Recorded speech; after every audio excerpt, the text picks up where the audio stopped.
ये तस्वीर देखिए, इंटरिम प्रधानमंत्री सुशीला कार्की खड़ी हैं और उनके सामने एक प्रोटेस्टर नतमस्तक हुए हैं। जेन जी ने देश में किए गए डिस्ट्रक्शन और आगजनी के लिए माफी मांग ली है और वो लोग जिन्होंने प्रोटेस्ट की आड़ में मर्डर और फिजिकल असॉल्ट जैसे क्राइम्स किए, उन पर एक्शन होना तय है।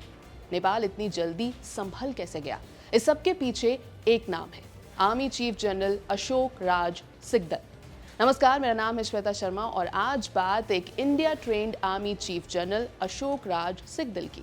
नेपाल ने सबसे ज्यादा क्योटिक माहौल हाल ही में देखा। यूथ ड्रिवन मास अपराइजिंग, वायलेंट रिजीम चेंज, व्यापक अशांति और एक अनप्रेसिडेंटेड मिलिट्री इंटरवेंशन जिसने नेपाल जैसे लोकतंत्र की नींव हिला दी। संकट की शुरुआत 4 सितंबर 2025 को हुई जब सरकार ने 26 बड़े सोशल मीडिया प्लेटफॉर्म्स जैसे कि फेसबुक, एक्स, यूट्यूब, लिंक्डइन आदि को सस्पेंड कर दिया। सरकार का मकसद था कि बढ़ते विरोध को रोका जाए, मगर ये फैसला उल्टा पड़ गया। गुस्से से भरे जेनजी युवा जो भ्रष्टाचार, नेपोटिज्म और बेरोजगारी से पहले ही निराश थे, सड़क पर उतर गए। काठमांडू और अन्य शहरों में हजारों युवा नागरिक डिजिटल आउटरीच को सड़कों पर लेकर आ गए और गवर्नमेंट अकाउंटेबिलिटी तथा अपने डिजिटल राइट्स की बहाली की मांग करने लगे। 8 सितंबर तक पीसफुल रैलीज अराजक टकराव में बदल गईं। बढ़ते दबाव और हिंसा के बीच प्रधानमंत्री केपी शर्मा ओली ने 9 सितंबर को इस्तीफा दे दिया और अपनी सुरक्षा के लिए सेना की बैरक में शरण ले ली। कई मंत्री भाग खड़े हुए, जेलों से हजारों कैदी भाग निकले, जिससे स्टेट मशीनरी लगभग ढह गई थी।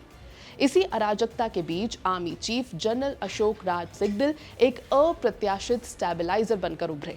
उन्होंने कथित तौर पर प्रधानमंत्री को इस्तीफे की सलाह दी थी और सेना को नागरिकों और संपत्ति की रक्षा में लगा दिया। एस्केप प्रिजनर्स को पकड़ने के लिए ऑपरेशंस शुरू हो गए और सेना ने मेजर्ड डायलॉग के जरिए प्रदर्शनकारियों से बातचीत की और उनकी इसी बैलेंस अप्रोच के कारण नेपाल टोटल कोलैप्स से बच गया। आपको बता दें कि जनरल सिकदल को honorary rank of general of the Indian army present किया गया था, वो भी राष्ट्रपति द्रौपदी मुर्मू के द्वारा। जनरल सिकदल ने अपनी पढ़ाई चीन और नेपाल में की है, लेकिन उनकी मिलिट्री प्रोग्राम्स ट्रेनिंग का कुछ हिस्सा भारत में भी हुआ था। नेपाल को संभालने से पहले भी सिकदल ने काफी पीस कीपिंग मिशंस में अपनी रिस्पॉन्सिबिलिटी निभाई है। इनमें शामिल है यूनाइटेड नेशंस के बहुत सारे मिशंस, इंक्लूडिंग युगोस्लाविया, तजाकिस्तान और लाइबेरिया। कार्की के साथ साथ जनरल सिकदल पर भी सबकी निगाहें रहेंगी नेपाल को रिकंस्ट्रक्ट करने में और back on track of development पर लाने में।